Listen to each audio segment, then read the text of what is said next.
হে বন্ধুরা, বর্তমান সময়ে মধ্য এশিয়ার পরিবেশ খুবই অশান্ত। এই মধ্য এশিয়ার একটি ছোট্ট দেশ হওয়া সত্ত্বেও তার গুরুত্ব বিশ্বের শক্তিশালী দেশগুলির সাথে করা হয়। হ্যাঁ, আমি ইসরায়েল দেশটির কথা বলছি। আজ এই দেশটি সম্পর্কে কিছু ফ্যাক্টস তোমাদের সাথে শেয়ার করব, তবে ভিডিওটা পুরোটা দেখার অনুরোধ রইল। তবে শুরু করা যাক।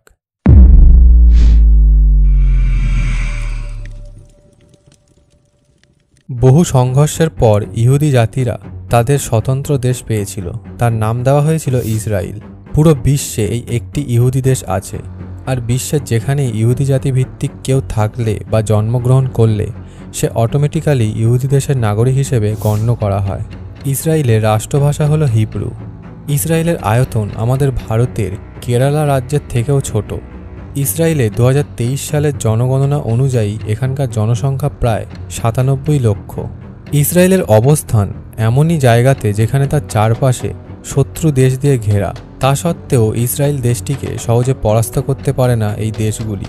ইসরায়েলই বিশ্বের এমন একটা দেশ যেখানে প্রত্যেক নাগরিককে আর্মি ট্রেনিং নেওয়াটা বাধ্যতামূলক। ওখানকার নিয়ম অনুসারে ছেলেদের 3 বছর আর মেয়েদের 2 বছর আর্মি ট্রেনিং নেওয়াটা বাধ্যতামূলক। এক্ষেত্রে বলা যেতে পারে ইসরায়েলের প্রতিটি নাগরিকই আর্মি। ইসরায়েল একটি গণতন্ত্র দেশ, এখানে ভোটিং ব্যবস্থা আছে, কিন্তু এখানকার সংবিধান ভারতের মতো লিখিত নয়। সময়ের সাথে সাথে জনগণের সুবিধার্থে নিয়মের পরিবর্তন ঘটানো হয়। আমাদের সাইকেল চালানোর জন্য কখনো লাইসেন্সের প্রয়োজন পড়ে? উত্তরটা হবে না, কিন্তু ইসরায়েলে সাইকেল চালানোর জন্য লাইসেন্সের প্রয়োজন পড়ে। ইসরায়েলই বিশ্বের পরমাণু শক্তিধর দেশগুলির মধ্যে একটি। ইসরায়েলের বায়ুসেনা বিশ্বের 4র্থ শক্তিধর বায়ুসেনা। বন্ধুরা, বিশ্বের এটি একটি দেশ যেটা সম্পূর্ণটাই anti ballistic air defence system দ্বারা বেষ্টিত, যার কারণে ইসরায়েলের দিকে কোনো মিসাইল এলে তার ডিফেন্স সিস্টেম দ্বারা বায়ুতেই সেই মিসাইলকে ধ্বংস করে দেওয়া হয়। বিশ্বের প্রথম ফোন মটোরোলা ইসরায়েলই তৈরি করেছিল। বিশ্বের প্রথম ভয়েস কল ইসরায়েলই করেছিল।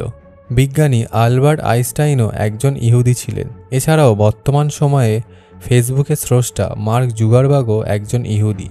ইসরায়েলের খুফিয়া এজেন্সি মুসাদ দুনিয়ার মধ্যে একটি অন্যতম শক্তিশালী খুফিয়া এজেন্সি।